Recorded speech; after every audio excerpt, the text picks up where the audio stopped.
నమస్తే, welcome to iDream. నేను మీ మాధురి. మనకి స్టాక్ మార్కెట్స్లో చాలా మంది పెడుతూ ఉంటారు. చాలా కొంతమందికి మాత్రమే ఆ స్టాక్ మార్కెట్స్లో మనీ తీసుకోవటం కుదురుతుంది. చాలా మంది మనీ కోల్పోతూ ఉంటారు. అసలు స్టాక్ మార్కెట్లో మనీ ఎందుకు కోల్పోతూ ఉంటారు? ఈ స్టాక్ మార్కెట్లో ఇన్వెస్ట్మెంట్స్ని మనం ఎలా చూస్ చేసుకోవాలి? డీటెయిల్గా చెప్పడానికి మనతో పాటు ఉన్నారు Ramachandramurthy garu, advisor, financial advisor and stock market advisor. ఆయన అడిగి డీటెయిల్గా తెలుసుకుందాం. Hello sir. హలో అండి. సార్, ఫస్ట్ మీరు ఈ స్టాక్ మార్కెట్లో ఎప్పుడు నుంచి మీరు ఈ స్టాక్ మార్కెట్లో ఉన్నారు? నేను వచ్చి దాదాపు 2000 నుంచి ఉన్నా మేడం. ఆల్మోస్ట్ 18 ఇయర్స్, 2004 నుంచి నేను ఉన్నాను. 18 ఇయర్స్ ఎక్స్పీరియన్స్ నాది. సో అంటే మార్కెట్స్ సత్యం క్రాష్, అలాగే ఇందులో ఆల్మోస్ట్ ఆల్ట్ హైట్స్, పీక్స్, లో లెవెల్స్ అన్నీ చూసాం.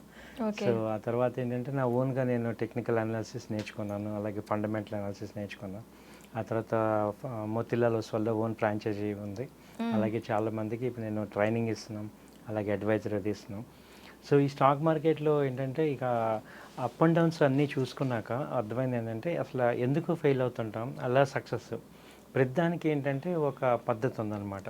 ఇప్పుడు చాలామంది మన ఇష్టం వచ్చినట్టు మనం చేయటం వల్ల, మనం ఒక రూల్స్ ఫాలో అవ్వకపోవటం వల్ల ఎక్కువ మంది మెయిన్గా దెబ్బతింటాం అనమాట. సో అందుకనే ఇప్పుడు ఆ రూల్స్ అన్నీ తెలుసుకొని, అలా ఫస్ట్ నేను కూడా చాలా డబ్బులు కోల్పోయాను.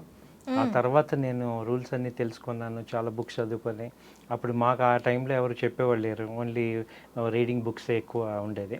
సో అలా ఇంటర్నేషనల్ బుక్స్ అన్నీ కూడా చూసుకొని అలా నాకు నేను దెర్ ఈజ్ ఏ వే ఉంది, ఇందులో అయితే డబ్బులు కనపడుతున్నాయి, అయితే అది తీసుకోవటం తెలియాలి. సో అది తెలుసుకోవటానికి నేను చాలా వర్క్ చేశాను. ఆ తర్వాత నేను ప్రాక్టీస్ చేసుకొని లాసెస్ అన్నీ కూడా కవర్ చేసుకొని, సో ఫస్ట్ అసలు నేను దీనిలో డబ్బు ఉంది, మార్కెట్లో మనీ ఉంది, దానికి ఒక వే ఉంది, ఆ వే తెలుసుకున్నాక ముందు మనం అంటాం కదా, ఇంట్లో గెలిచి బయటకు వెళ్ళాలని. అవును, ఇంటికి గెలవాలి. సో ఇప్పుడు ఎవరిని అడిగితే ముందు అసలు ఫస్ట్ మీకు సంపాదిస్తున్నారా అనే ఫస్ట్ క్వశ్చన్ అడుగుతారు కదా. అవును. సో నేను సంపాదించుకుంటున్నాను, ఆ తర్వాత ఏంటంటే నెక్స్ట్ ఆప్షన్, సో మనకి వేరే వాళ్ళకి హెల్ప్ చేద్దాం అనే పాయింట్లో ఇలా అందరికీ కూడా మనం ఎడ్యుకేషన్. మీరు గెయిన్ చేశారు, లాస్ అయ్యారు. అవునండి. సో లాస్ ఎందుకు అయ్యారు? మనకి చాలా మంది కూడాను లాస్ ఎక్కువగా అవుతూ ఉంటారు. దీనికి కాజ్ ఏంటి? Simple madam. ఇప్పుడు మీకు ఒక బెంజ్ కార్ ఇచ్చాను, మీకు డ్రైవింగ్ రాదు, మీకు బెంజ్ కార్ ఇచ్చాను, ఏం చేస్తారు? ఆ కార్ అక్కడే ఉంటుంది, నేను నడుచుకొని వెళ్తాను. అదే మీరు డ్రైవ్ చేద్దామని చూసామనుకోండి, కార్ స్క్రాచ్ అవుతుంది. సో మనం చిన్నప్పటి నుంచి ఏంటంటే ఏదైనా మనం టీచర్ దగ్గర నేర్చుకుంటాం. అవును. ఇక్కడికి వచ్చేపాటికి ఏమవుతుందంటే ఎవరికి వాళ్ళం మనకి వచ్చులే అని ఒక ఫీలింగ్లో మనం డైరెక్ట్గా ఎంటర్ అయిపోతాం. అదే మెయిన్ రీజన్ అనమాట. అంటే మనం ఒక ప్రాపర్ గైడెన్స్, ప్రాపర్ ప్రొఫెషనల్ దగ్గర మనం ట్రైనింగ్ తీసుకొని, ఎందుకంటే ఈ మార్కెట్ నేర్చుకుంటేనే మనం దీనిలో రిస్క్ ఏంటి, అలాగే రివార్డ్స్ ఏంటి, ఎలా ఐడెంటిఫై చేయాలి, ఒక ఇన్వెస్ట్మెంట్ డెసిషన్ ఎలా తీసుకోవాలి అని ఒక ప్రాపర్ గైడెన్స్ లేకపోవటం వల్ల ఫెయిల్ అవుతున్నాం. At the same time broking companies ఏం చేస్తున్నాయంటే వాళ్ళు అకౌంట్స్ ఓపెన్ చేస్తున్నారు కానీ నాలెడ్జ్ ఇవ్వలేకపోతున్నాయి. అవును. సో ఓన్లీ ఓకే మీరు ఇది కొనండి, అది కొనండి అని చాలా రికమెండేషన్స్ వస్తున్నాయి కానీ, సో ఎందుకు ఎక్కడ ఏంటనేది అంటే డెసిషన్ మేకింగ్లో మనము సెల్ఫ్ డెసిషన్ మేకింగ్ చేసుకునేంత నాలెడ్జ్ గెయిన్ చేయలేకపోవటం వల్ల ఫెయిల్ అవుతున్నాం. ఓకే.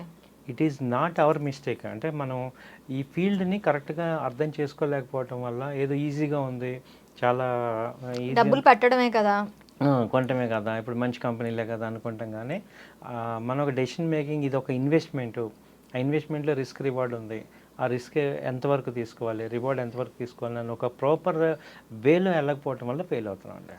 ఓకే. సో దీనికి ఏమైనా గైడెన్స్ ఇచ్చేవాళ్ళు ఉంటారా? డెఫినెట్గా అండి.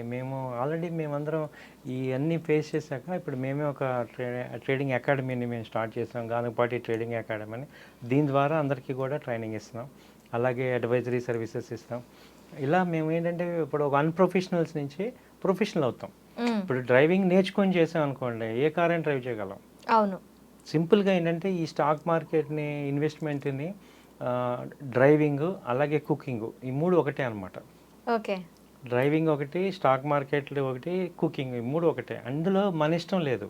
ఇప్పుడు నాకు సాల్ట్ అంటే ఇష్టం అని చెప్పి నేను ఇంత సాల్ట్ ఒక కూరలో వేసుకున్నాను అనుకోండి, నేనే తినలేను. అవును. అంటే ఇక్కడ మనం ఏమనుకుంటామంటే మన ఇష్టం అనుకుంటాం, కానీ ఇది మన ఇష్టం కాదు. అలాగే డ్రైవింగ్లో ఇప్పుడు అమీర్పేటలో 100 స్పీడ్లో వెళ్ళాలంటే కుదరదు. సో నాకు బెంజ్ కార్ ఉన్నా, నాకు డ్రైవింగ్ తెలిసినా నేను స్పీడ్ ఎంత వెళ్ళాలనేది రోడ్డుని బట్టి డిసైడ్ చేస్తాను. అవును. సేమ్ టు సేమ్ మార్కెట్ని బట్టి మనం ఈక్విటీలో వెళ్ళాలా, ఆప్షన్స్ తీసుకోవాలా, ఫ్యూచర్స్ తీసుకోవాలా, అలాగే మార్కెట్ యొక్క ట్రెండ్ని అర్థం చేసుకోవాలి. అది ఎలా ఉంది, అప్ ట్రెండ్లో ఉందా, డౌన్ ట్రెండ్ ఉందా, రేంజ్లో ఉందా అని ఇవి అవగాహన చేసుకొని మనం డ్రైవింగ్ చేసుకోవాలి. ఇన్వెస్ట్మెంట్ కానీ లేకపోతే షార్ట్ టర్మ్ ఇన్వెస్ట్మెంట్, ట్రేడింగ్ ఒక్కోసారి ఇప్పుడున్న మార్కెట్స్ ఆల్ టైమ్ హైలో ఉన్నప్పుడు ఇప్పుడు సడన్గా నేను ఇన్వెస్ట్ చేస్తానంటే అవ్వదు. లో లెవెల్స్కి వచ్చాక ఇన్వెస్ట్ చేయగలగాలి. అలా ఆ ఫేజ్ని అర్థం చేసుకొని ఫేజ్ వైజ్గా మనం డెసిషన్స్ మార్చుకోగలగాలి. ఓకే. సో ఇదంతా రావాలంటే మనకు ఒక సరైన నాలెడ్జ్ రావాలి. నాలెడ్జ్ రావాలి. దాని గురించి తెలిసిన అడ్వైజర్స్ని ఖచ్చితంగా మనం ఫాలో అప్ చేసుకుంటూ ఉండాలి. అలా చేయటం వల్ల మనం రిస్క్ తగ్గిపోయి మనం రివార్డ్ ఎక్కువ ఉంటాం. అయితే మనం ఇన్వెస్ట్మెంట్ సైకిల్స్ వీటిని ఎలా అర్థం చేసుకోవాలంటారు? ఇన్వెస్ట్మెంట్ సైకిల్ ఎలా ఉంటుందంటే మేడం, ఫస్ట్ మనం మన ఎర్నింగ్స్ని బట్టి మనం ఒక జాబ్ చేసే స్టేజ్కి ఎప్పుడు వస్తామంటే ఒక 25 ఇయర్స్ మనం స్టార్ట్ చేస్తాం జాబ్ని. అక్కడి నుంచి మనం స్పాన్లు చూసుకుంటే ఒక 70-75 ఇయర్స్ వరకు మన లైఫ్ని చూసుకుంటే ఆ లైఫ్లో వేరియస్ ఏజెస్ని బట్టి మనం ఇన్వెస్ట్మెంట్ సైకిల్స్ మారుతుంటాయి. అంటే ఫస్ట్ ఏంటంటే దానిలో అక్యుములేషన్ స్టేజ్. అంటే అప్పుడు మన దగ్గర ఏంటంటే మనీ తక్కువ ఉంటుంది, స్పెండింగ్ ఎక్కువ ఉంటాం, కాబట్టి చిన్న చిన్న ఇన్వెస్ట్మెంట్స్ చేసుకుంటూ వెళ్తాం అనమాట. అది ఒక 25 ఇయర్స్ నుంచి 35-40 ఇయర్స్ వరకు మనం అక్యుములేషన్ చేసుకుంటాం. అంటే మనకున్న అవసరాలని చూసుకుంటూ మనం ఎక్స్ట్రా స్పేర్ని స్పెండ్ ఎక్కువ అమౌంట్ సంపాదించలేం. దాన్ని అక్యుములేషన్ ఫేజ్ అంటాం. ఆ తర్వాత వచ్చి కన్సల్టేషన్ ఫేజ్. అంటే మనం ఒక 40 ఇయర్స్ నుంచి 60 ఇయర్స్ వరకు మనం ఇన్కమ్ హై లెవెల్కి వస్తాం. అంటే మన ఎక్స్పెండిచర్ కన్నా మనం ఎక్కువ సంపాదించే స్టేజ్కి వస్తాం.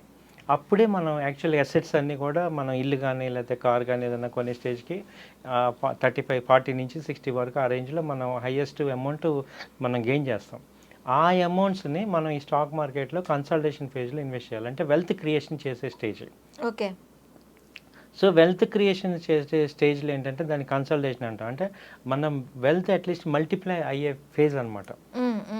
ఆ తర్వాత ఇది ఒక 60 ఇయర్స్ వరకు, 40 ఇయర్స్ నుంచి 60 ఇయర్స్ వరకు కంటిన్యూ అవుతూ ఉంటుంది. అంటే మనం మంచి మంచి కంపెనీస్ని ఐడెంటిఫై చేయడం, లాంగ్ టర్మ్ ఇన్వెస్ట్మెంట్, ఒక 15-20 ఇయర్స్ జర్నీ దీనిలో అంటే జస్ట్ లైక్ మనం ల్యాండ్ ఎలా కొంటామో అలాగే హౌసెస్ ఎలా కొంటాం, ఇది కూడా అలా మనం కొంత అమౌంట్ మనకున్న స్పేర్ అమౌంట్ని ఇన్వెస్ట్ చేయడం ద్వారా ఇది ఏమవుతుందంటే కాంపౌండింగ్ అయ్యి మంచి వెల్త్ క్రియేట్ అవుతుంది. తర్వాత ఫేజ్ వచ్చేసి స్పెండింగ్స్ ఫేజ్. అంటే మనం ఒక 65 తర్వాత మనకి ఏంటంటే ఎర్నింగ్ చేసే ఏజ్ ఉండదు. దీనిలో వచ్చే డివిడెండ్స్ కానీ బోనస్లు కానీ లేకపోతే దీనిలో వచ్చే వెల్త్ కార్పస్ హ్యూజ్ కార్పస్ అయ్యి దాని నుంచి మనకి మనీ రిటర్న్స్ వచ్చి ఆ మనీ ద్వారా మనం లైవ్లీహుడ్ని ఎక్స్పెండిచర్ని ఫేస్ చేసే స్టేజ్ అది. అవును. దాన్ని స్పెండింగ్ స్టేజ్ అంటాం. ఇక ఆ తర్వాత ఫైనల్గా ఏంటంటే గిఫ్టింగ్ స్టేజ్. అంటే మన అసెట్ని మన నెక్స్ట్ జనరేషన్కి ఎలా అయితే హౌస్ ఎలా ఇస్తున్నామో అలా మనం నెక్స్ట్ జనరేషన్కి ఎలా ఇస్తామో దాన్ని గిఫ్టింగ్ స్టేజ్ అంటాం. మీకు ఒక ఎగ్జాంపుల్ చెప్తాను.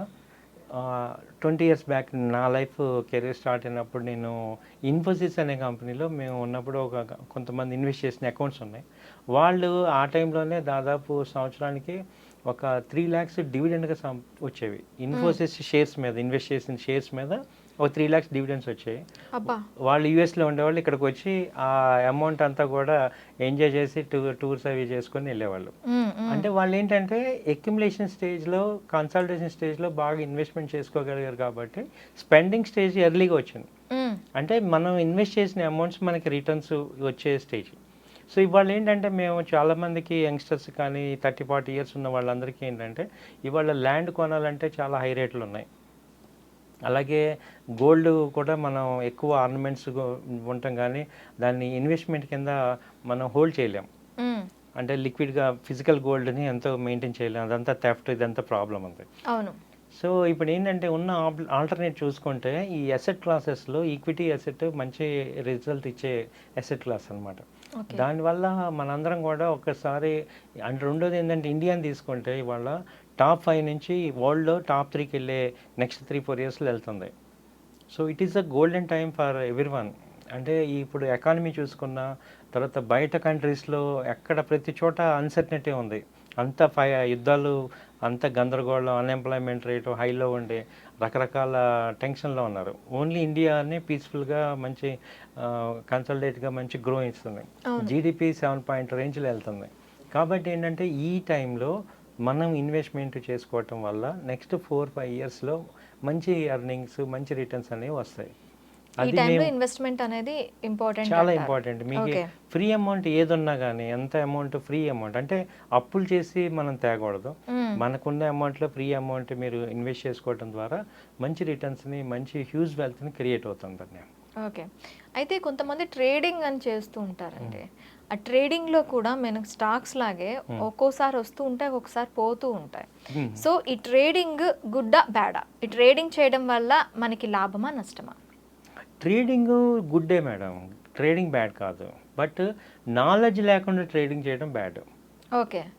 ఇక్కడ మా ట్రేడింగ్లో ప్రాబ్లం ఏం లేదు. మనకి ప్రాపర్ నాలెడ్జ్ లేకుండా, ప్రాపర్ గైడెన్స్ లేకుండా, మనం ఒక రిస్క్ రివార్డ్, ఒక సరైన యాక్టివిటీ ప్లానింగ్ లేకుండా చేయటం వల్ల లాస్ అవుతున్నాం. ఓకే. అది మేజర్ అనమాట. అందరం ఏంటంటే ఇప్పుడు ఒకరోజు వచ్చిందని ప్రతిరోజు అలాగే వస్తుంది అనే ఫీలింగ్స్లో ఉండటం వల్ల ఫెయిల్ అవుతున్నాం అనమాట. Trading is not bad, but ఆ నాలెడ్జ్ గెయిన్ చేయాలి, ఆ ఎమోషన్స్ని కంట్రోల్ చేసుకొని దాన్ని అర్థం చేసుకోగలగాలి. ఓకే. సో దీన్ని ఎలా చెప్తామంటే, మనం ఇప్పుడు కారు ఉంది, 100-120 స్పీడ్ వెళ్ళాలి అంటే మనం మెంటల్గా స్ట్రాంగ్ ఉండాలి, రోడ్డు స్ట్రాంగ్ ఉండాలి, రోడ్డు కరెక్ట్ వేలో ఉండాలి. అలా ఉన్నప్పుడు అలా చేయాలి. ఇంకోటి మర్చిపోయారు, ట్రాఫిక్ కూడా తగ్గి ఉండాలి. అంటే ఆ స్కిల్స్ పెంచుకోవాలి. అంటే మనం ముందు డ్రైవింగ్ స్కిల్స్ పెంచుకున్నాక మనం అప్పుడు స్పీడ్ వెళ్తాం. అవును. అంటే ఇప్పుడు ట్రేడింగ్లో కూడా ఇన్వెస్ట్మెంట్లు ఏంటి, 1 ఇయర్ వెయిట్ చేసి వచ్చే మనీని ఒక 1 డేలో సంపాదిద్దాం అనుకున్నప్పుడు మనం స్కిల్స్ పెంచుకోవాలి. ఆ స్కిల్స్ లేకుండా ఓన్లీ నాకు డబ్బులు ఉన్నాయి, మార్నింగ్ 9:15కి మార్కెట్ ఓపెన్ అవుతుంది, 3:30 దాకా ఉంటుంది, నేను ఏదో ఒకటి బయింగ్ సెల్లింగ్ చేసేస్తానంటే రాదు. సో స్కిల్స్ పెంచుకొని ఆ యొక్క పేషెన్స్, స్కిల్స్, దానికి రిక్వైర్మెంటు, టెక్నికల్గా అనాలిసిస్ చేయగలగాలి. ఒక స్టాక్ని అనలైజ్ చేసుకోవాలి, చార్ట్స్ చూసుకోగలగాలి. దానికి తగ్గ ఇవి నేర్చుకున్నాక ట్రేడింగ్లో మంచి మనీ ఉంది. ఓకే. అయితే కొంతమంది ఇంకా మనం తీసుకున్నట్లయితే స్టాక్స్ షార్ట్ టర్మ్స్లో స్టాక్స్కి పెట్టాలి అనుకుంటూ ఉంటారు. అలాంటి వాళ్ళకి మీరు ఒక 3 స్టాక్స్ ఏమైనా సజెస్ట్ చేయగలరా షార్ట్ టర్మ్లో పెట్టుకుని? డెఫినెట్గా అండి, 3 స్టాక్స్ డెఫినెట్గా అండి. ఫస్ట్ ఏంటంటే యాక్సిస్ బ్యాంక్ చెప్తున్నాను మేడం. యాక్సిస్ బ్యాంక్ వచ్చి ఇప్పుడు 1150, 1160 ఆ రేంజ్లో ఉంది. ఇది ఆల్రెడీ 1350 నుంచి మొన్న ఫాల్ అయింది. సో యాక్సిస్ బ్యాంక్ మనందరికీ తెలిసిన కంపెనీ, మంచి స్ట్రాంగ్ కంపెనీ. సో యాక్సిస్ బ్యాంక్లో ఇన్వెస్ట్ చేయొచ్చు. ఒక 1-2 మంత్స్లో 10% నుంచి 15% దాకా రిటర్న్స్ వస్తాయి. అలాగే నెక్స్ట్ ఏంటంటే మొన్న రీసెంట్గా వచ్చింది ఓలా మొబిలిటీ, అంటే ఎలక్ట్రికల్ వెహికల్స్ వాళ్ళది. అది మేము 90 రూపీస్ నుంచే మేము రికమెండేషన్ ఇచ్చాం. అది 140 దాకా వెళ్ళింది. ఇప్పుడు 125 ఆ రేంజ్లో ఉంది. సో చిన్న ఇన్వెస్టర్స్ 100 రూపీస్, 120 రూపీస్ స్టాక్ అనమాట. ఇది మొన్నే రీసెంట్గా రిలీజ్ అయింది. సో ఇది 150, 160 దాకా ఛాన్సెస్ ఉన్నాయి. ఇప్పుడు 125 నుంచి 110 ఆ మధ్యలో మీరు ఇన్వెస్ట్ చేసుకోండి. మూడోది ఏంటంటే కళ్యాణ్ జ్యువెలరీస్. కళ్యాణ్ జ్యువెలరీస్ ఏంటంటే ఇది ఎప్పటి నుంచో మనందరికి తెలిసిన కంపెనీ, మంచి కన్సల్టేషన్ నుంచి అవుట్ బ్రేక్ అయింది. ఇది 580 ఆ రేంజ్లో ఉంది. ఇప్పుడు 580, 550 మధ్యలో బై చేయండి. 650 నుంచి 700 దాకా వచ్చే అవకాశాలు ఉన్నాయి. అంటే మీకు చెప్పిన మూడు డిఫరెంట్ సెగ్మెంట్స్, చాలా తక్కువ ఇన్వెస్ట్మెంట్స్ ఉన్నాయి. కాబట్టి ఇది ఒక షార్ట్ టర్మ్ కింద మీరు తీసుకోవచ్చు. అయితే మెయిన్ ఇది కేవలం నా వ్యక్తిగత అభిప్రాయం మాత్రమే. మీరు 1-2 సార్లు మీరు కూడా చెక్ చేసుకోండి, ఫ్రీ అమౌంట్ ఇన్వెస్ట్ చేసుకోండి. ఓకే అండి, థ్యాంక్ యూ అండి, థ్యాంక్ యూ, నమస్తే.